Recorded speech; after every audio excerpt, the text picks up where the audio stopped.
श्री कृष्ण गोविंद गोविंद हरि मुरारी हे नाथ नारायण वासुदेव।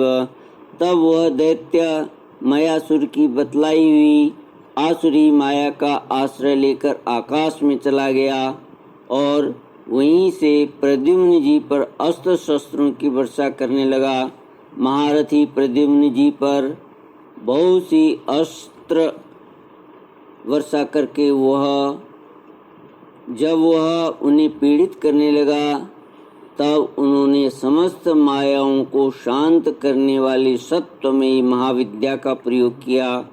तदनंतर सम्रासुर ने यक्ष, गंधर्व, पिशाच, नाग और राक्षसों की सैकड़ों मायाओं का प्रयोग किया, परंतु श्री कृष्ण कुमार प्रद्युम्न जी ने अपनी महाविद्या से उन सब का नाश कर दिया। इसके बाद उन्होंने एक तीक्ष्ण तलवार उठाई और सम्रासुर का किरीट एवं कुंडलों से सुशोभित सिर, जो लाल लाल दाढ़ी मूंछों से बड़ा भयंकर लग रहा था, काट कर धड़ से अलग कर दिया।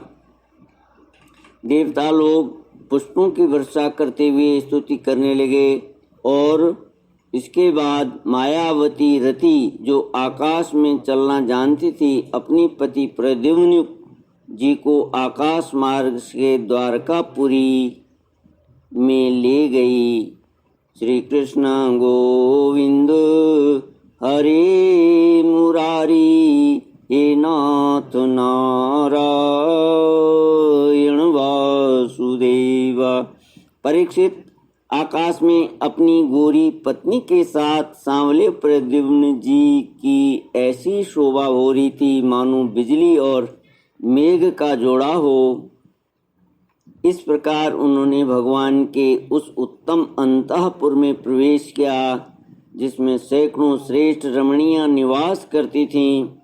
अंतःपुर की नारियों ने देखा कि प्रद्युम्न जी का शरीर वर्षाकालीन मेघ के समान श्याम वर्ण है, रेशमी पीताम्बर धारण किए हुए हैं, घुटनों तक लंबी भुजाएं हैं, रत्नारे नेत्र हैं और सुंदर मुख पर मंद मंद मुस्कान की अनूठी ही छटा है। उनके मुखारविंद पर घुंघराली और नीली अलकें इस प्रकार शोभायमान हो रही हैं मानो भौरे खेल रहे हों। वे सब उन्हें श्री कृष्ण समझकर सकुचा गईं और घरों में इधर उधर लुक छिप गईं। फिर धीरे धीरे स्त्रियों को ये मालूम हो गया कि ये श्री कृष्ण नहीं है, क्योंकि उनकी अपेक्षा इनमें कुछ विलक्षणता अवश्य है। अब वे अत्यंत आनंद और विस्मय से भरकर इस श्रेष्ठ दंपति के पास आ गईं। इसी समय वहाँ रुक्मिणी जी आ पहुँची। परीक्षित, उनके नेत्र कजरारे और वाणी अत्यंत मधुर थी। इस नवीन दंपति को देखते ही उन्हें अपने खोए हुए पुत्र की याद हो आई। वात्सल्य स्नेह की अधिकता से उनके स्तनों में दूध झरने लगा। रुक्मिणी जी सोचने लगी, यह नर रत्न कौन है? यह कमल नयन किसका पुत्र है? किस बड़भागिनी ने इसे अपने गर्भ में धारण किया होगा? इसी यह कौन सौभाग्यवती पत्नी रूप में प्राप्त हुई? मेरा भी एक नन्हा सा शिशु खो गया था, न जाने कौन उसे सूतिका गृह से उठा ले गया। यदि वह कहीं जीता जागता होगा तो उसकी अवस्था तथा रूप भी इसी के समान होगा। मैं तो इस बात से हैरान हूँ कि इसे भगवान श्याम सुंदर की सी रूप रेखा, अंगों की गठन, चाल ढाल, मुस्कान, चितवन और बोलचाल कहाँ से प्राप्त हुई हो न हो। यह वही बालक है जिसे मैंने अपने गर्भ में धारण किया था, क्योंकि स्वभाव से ही मेरा स्नेह इसके प्रति उमड़ रहा है। और मेरी बाईं बांह भी फड़क रही है। जिस समय रुक्मणी जी इस प्रकार सोच विचार कर रही थी, निश्चय ही और संदेह के झूले में झूल रही थी, उसी समय पवित्र कीर्ति भगवान श्री कृष्ण अपनी माता पिता देवकी वसुदेव जी के साथ वहां पधारे। भगवान श्री कृष्ण सब कुछ जानते थे, परंतु वे कुछ न बोले, चुपचाप खड़े रहे। इतने में श्री नारद जी वहां आ पहुंचे और उन्होंने प्रद्युम्न जी को संबरासुर का हर ले जाना, समुद्र में फेंक देना आदि जितनी भी घटनाएं घटित हुई थीं, वे सब कह सुनाई। नारद जी के द्वारा यह महान आश्चर्यमयी घटना सुनकर भगवान श्री कृष्ण के अंतःपुर की स्त्रियां चकित हो गईं और बहुत वर्षों तक खोए रहने के बाद लौटे हुए प्रद्युम्न जी का इस प्रकार अभिनंदन करने लगी, मानो कोई मरकर जी उठा हो। देवकी जी, वसुदेव जी, भगवान श्री कृष्ण, बलराम जी, रुक्मिणी जी और स्त्रियां सब उस नव दंपति को हृदय से लगाकर बहुत ही आनंदित हुए।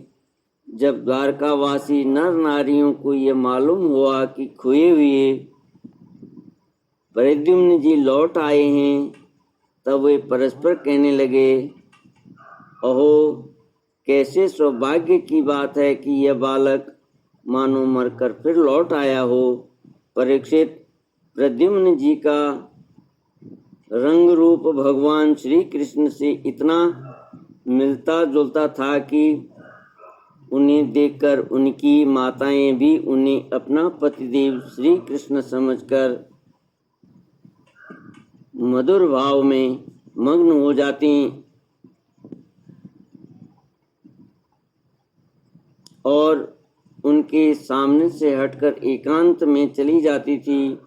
श्री निकेतन भगवान के प्रतिबिंब स्वरूप कामा अवतार भगवान प्रद्युम्न के दिख जाने पर ऐसा होना कोई आश्चर्य की बात नहीं है। फिर उन्हें देखकर दूसरी स्त्रियों की विचित्र दशा हो जाती थी, इसमें तो कहना ही क्या है। श्री कृष्ण गोविंद हरि मुरारी, हे नाथ नारायण वासुदेव। श्री कृष्ण गोविंद हरे मुरारी, हे नाथ नारायण वासुदेव।